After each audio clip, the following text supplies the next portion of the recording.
I think people really like games that they can mold to what they want to do in a game. So there's a lot of sandbox games that are very popular at the moment.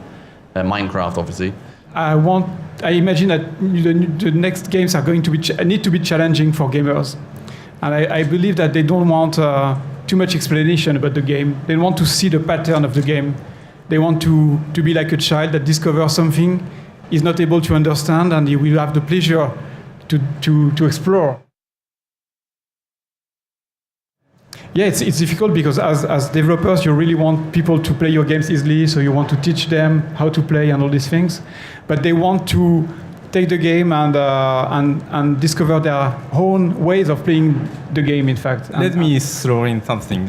Talking about tools, because of the tools like YouTube and live streaming and share functions, I would say that every game can be have user-generated content, because the users create their own video game moment and edit or live stream with their commentary, and people enjoy watching and listening to those people playing, and that's those people themselves are the content almost that other people enjoy.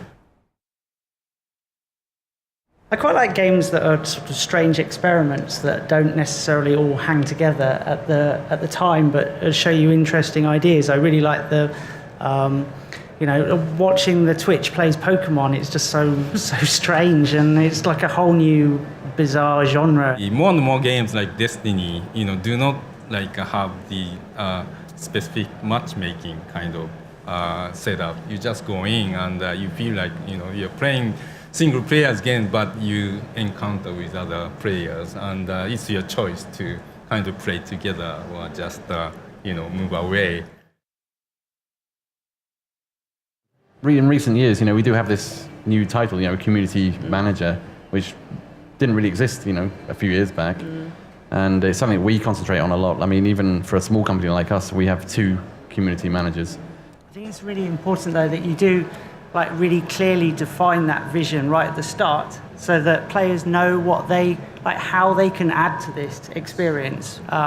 With Little Big Planet, we had a very distinctive art style. We went for the arts and crafts look, so that players would really understand the world and understand how they were interacting with it and what they were adding to it. Well, I'm known as a big indie games fans, and sometimes that annoys some consumers who only want AAA games, and I do love AAA games as well. But what I love about indie games, these guys approach the games from totally different angle. Something dedicated like the PlayStation 4, and before that the PlayStation 3, or even the Vita in between that, is that you had a dedicated hardware platform that you can really push to the extreme. You can really squeeze the metal a bit and get results that are very unique and very personal. I guess, mainly the games have got colourful again. It was I really enjoyed watching the tonight's presentation and just seeing so many colours and seeing blue skies again. They started to go away for a few years, but they're back, and now they've got beautiful sunsets and these fascinating vistas to explore. So I think just seeing a real resurgence in beautiful worlds that you really want to spend time in, and a sense of style in games as well. For me, I guess it's something we touched upon before, talking about this kind of player and developer relationship, and seeing the players really influence development of games. And it's something actually we really want to do with Drive Club going forwards, because obviously when we're coming out in October, we don't just want to leave it there. We want to listen to the players and go, well, actually, what do you want next? We've got our own ideas, but we want to be kind of led by the players. So it's going to be an opportunity for them to get involved, and hopefully we can deliver what they want. And that's really exciting.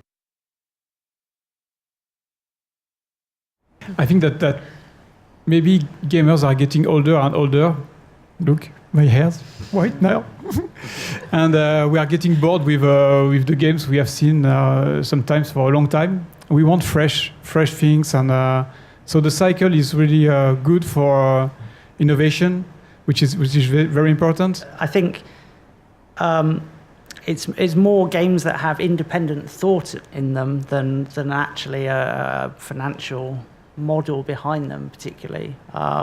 You could have a very indie game that's actually a very generic first-person shooter, and you could have an enormous, big-budget AAA game which is all about emotions.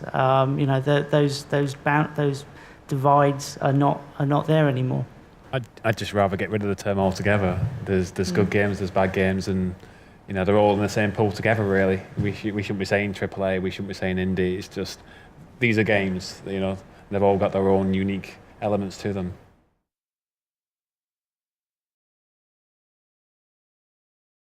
This is for the players.